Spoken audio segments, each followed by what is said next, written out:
Now, to deliver a welcome address to set the context for today's session, I'm thrilled to invite Mr. Chuah, who is the VP APJ Service Sales with Dell Technologies.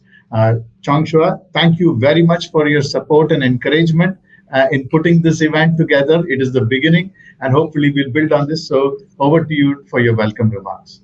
Thank you, Manoj. So good morning, good afternoon, and a very warm welcome to all of you. On behalf of Dell Technologies, we are thrilled to host you in this inaugural Accelerate 2022 webinar.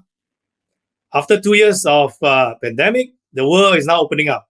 So there's a sense of optimism, and we're all excited about the opportunities that it presents to us. Over the last 2 years, many of us have transitioned our business to digital. We have made significant progress. And today, it is an opportunity for us to accelerate that journey. Accelerate can come from innovating new digital business model and building new strategic partnership. In a recent Gartner survey, over 200 senior business leaders were asked what is their top 2022 boardroom agenda. And digital continues to top the list, followed by workforce and sustainability. So it's not surprising that the adoption of digital has gained traction and significant momentum. But one of the biggest issues that all business leaders face in this digital journey continues to be cybersecurity. Ransomware security breaches pose huge risks. Failure to address this adequately can result in significant loss in both dollars and reputation for many companies. Unfortunately, the talent availability in the cybersecurity arena continues to be an issue.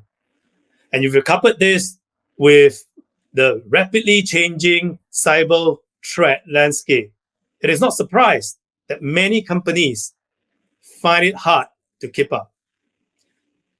So Dell Technology is here to help support you in your digital journey.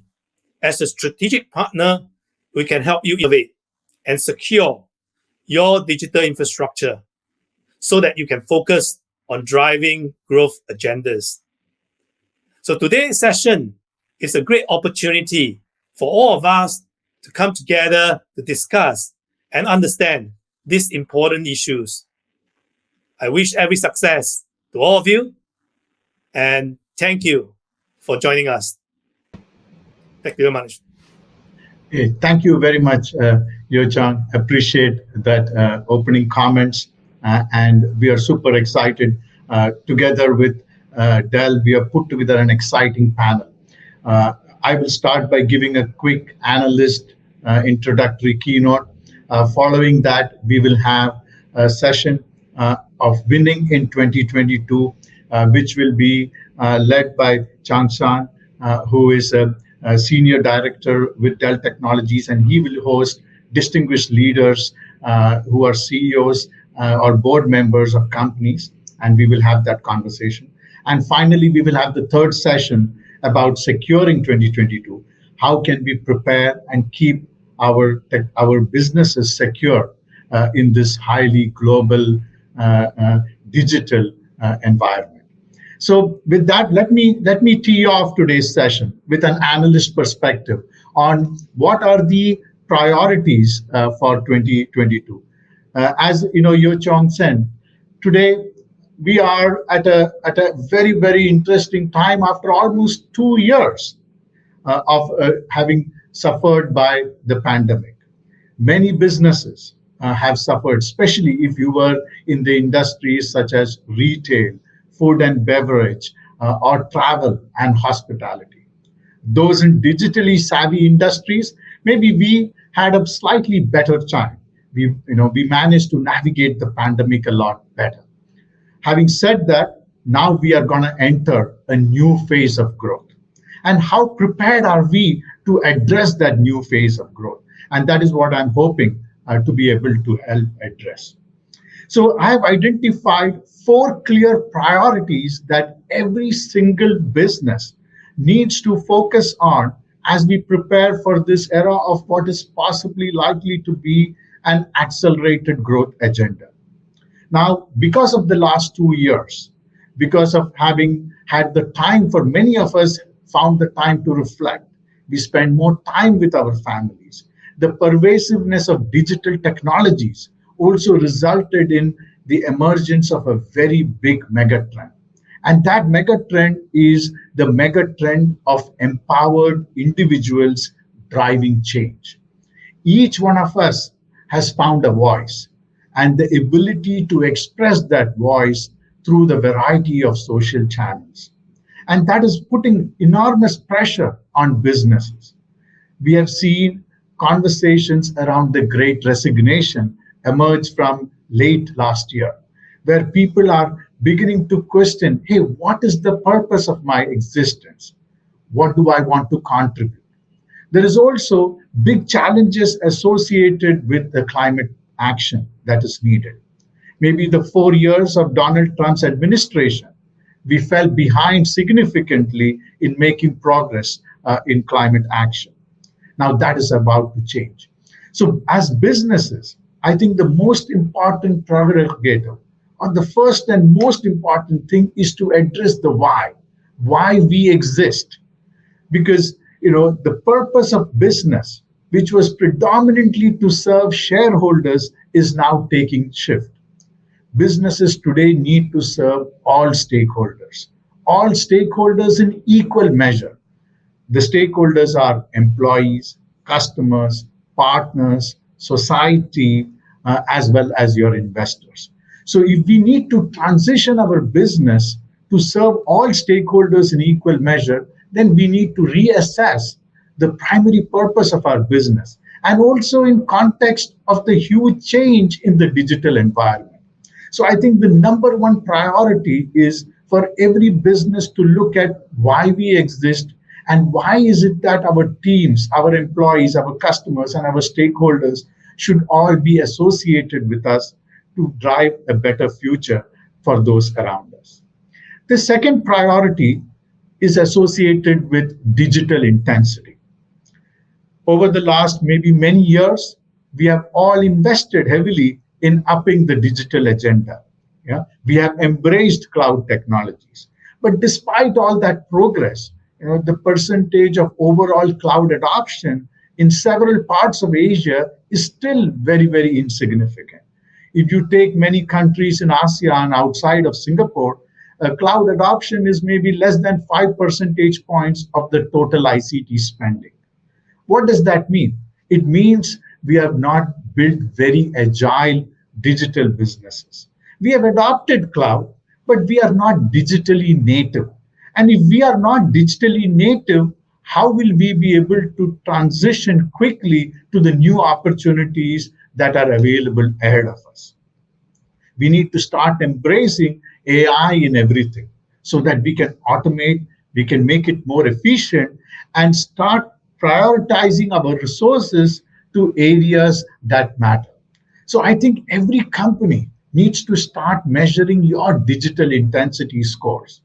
Now, some of the best-in-class companies, every company says we have to become a technology company. So what does becoming a technology company mean in terms of digital intensity? In terms of digital intensity, companies which are heavily invested in technology have approximately 15% of their total team as technology talent. Right? So that is one possible measure of digital intensity. Some of the best-in-class companies, best-in-class banks, banks who are transitioning to becoming digital-first companies are also investing heavily in technology.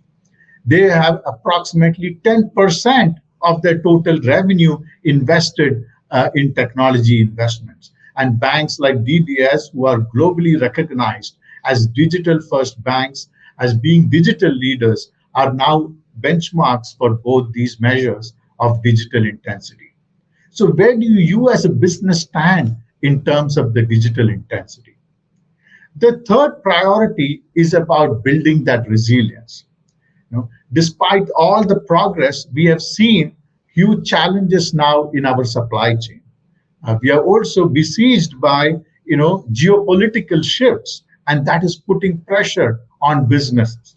We need to now ensure our businesses serve a broad enough spectrum of customers, diversity across the customer base, across different industries, so that our businesses can be sustainable and grow.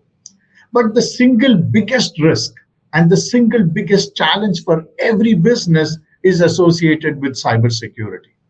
We estimated that in 2021 alone, close to $6 trillion of economic impact was there because of cybercrime. And still, that is at a point when our digital intensity score is still very limited. Can you imagine this challenge that will be posed to every business as we adopt and accelerate digital even more moving forward? It is estimated that by 2025, close to $10 trillion of economic impact is going to come because of cyber risk. So clearly, we need to invest and prioritize this moving forward. The final point associated with the priority for building businesses tomorrow is how do we go beyond? How do we go beyond what we do today? Because if you look at most companies today, it is really very difficult to understand the difference between one brand or another. If you take the bank we work with or the telecom company that serves us, if you take away the brand logo, we may be not able to distinguish between the service of one company vis-a-vis another. So the differences between companies are no longer based on the products or services that they offer. It is about the experiences that they orchestrate. It is about the uniqueness of their business model. How can they architect a unique business model which goes beyond the primary purpose of that particular product or service that you are selling to us? And that is truly only possible if you forge great partnerships, because partnerships are the only way through which you can have accelerated growth in the digital economy. Now, let me give you an example. Most of us we all want to buy our primary homes. And by the time we are deciding on which bank to go with for the home loan, we have already made the most important decision associated with selecting the home, identifying the location, and the price negotiation and everything else. By the time it comes to choosing the bank which will give you the mortgage, you always look for the bank which gives you the lowest possible interest rate. So at that time, there is no real difference, be it DBS or OCBC or UOB if I am in Singapore. So how did DBS address this challenge? By going beyond. What they did is they partnered with Property Group. They created a property marketplace so that you and I start the discovery of our home purchasing process on their website itself.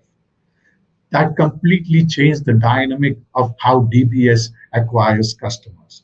In 2020, they acquired over $1 billion of loans just through property and car marketplaces. And that is what going beyond is all about.